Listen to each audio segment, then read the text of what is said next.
شخصيتي سيدنا يوسف سيدنا يوسفيشي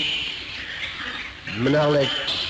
کە لە ناو خێزانی خۆیایەتی و بەختەوەرە و لەژێر سێبەری سۆزی دایک و باوکیایەتی، بەڵام کۆمەڵێ برایتری جۆرێک لە غیرەیەکی منحەریفیان پیا دروستە بێ، دژی ئەم برایی خۆیان نەبن، هەتا بڕیارەدەن کە بیخەنە بیرەوە بیکوژن، دوایی ئەیدەن ئەیخەنە بیرێکەوە دێنەوە بۆ لای باوکیان، پێڵەن چی درۆیەکی لەگەڵاکەن، ئەڵێن إنا تركنا يوسف عند متاعنا فأكله الذئب وما أنت بمؤمن لنا ولو كنا صادقين.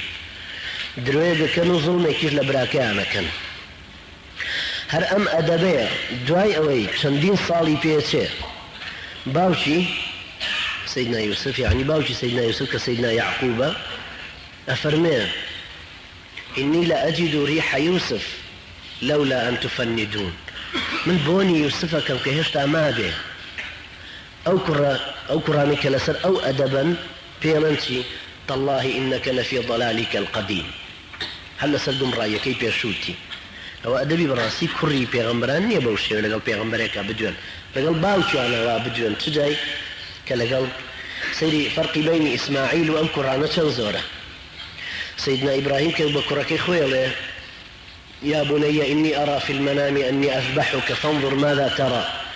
كرم من ما يتوسر ببرم لبرخونك كديوما ترأيت شيء. قال يا أبت افعل ما تؤمر أو أمرت بكرا وبيك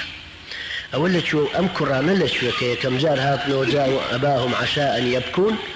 قالوا إنا تركنا يوسف عند متاعنا فأكله الذئب.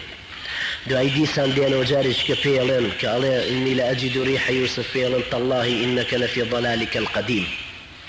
وقت دين سيدنا يوسف بوبا مدير خزاني مصر ودين بولاي وبراكي اشتاقك يكسر هوارك نظن فإن سرق فقد سرق أخ له من قبل أو أقرأ ود ذكردو براي شي تري شي بيشتر ذكردو هل بس يا سيدنا يوسف كإفتراء شي تري بوكا. أما نوعك لشخصيها بلام شخصيتي سيدنا يوسف تلو حالتها كأفرتك كم حاولي لقلك وأخوي دورك ليه دعيش أفرتك دعي بضع سنين دعي أما وزوريك لزندانايا اعتراف بواكالي الآن حصحص الحق أنا راودته عن نفسه